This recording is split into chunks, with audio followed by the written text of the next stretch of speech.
Hello, this is Geoff Volker with In-Depth Studies. Today we're looking at a controversial passage, or two verses, Galatians chapter 2, verses 17 and 18.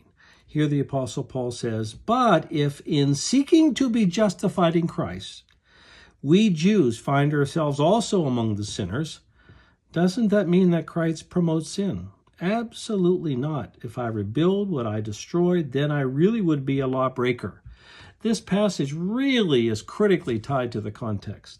For Paul's argument is that believers are no longer under the Mosaic law, which is tied to a works covenant.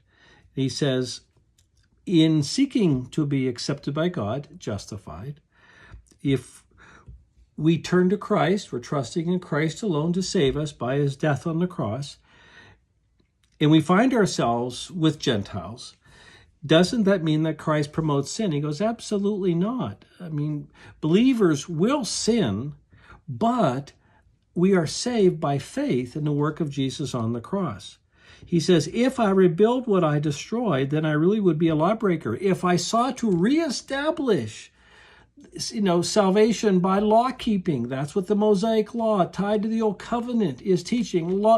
It is teaching acceptance by law keeping. That is a hopeless task. So if Paul says, if I bring over the Mosaic law into the new covenant era, then I am bringing over a works covenant that will guarantee I will go to hell. He says, then I would be a lawbreaker, because then I am basing my acceptance on perfect keeping of the Mosaic law, and that is impossible.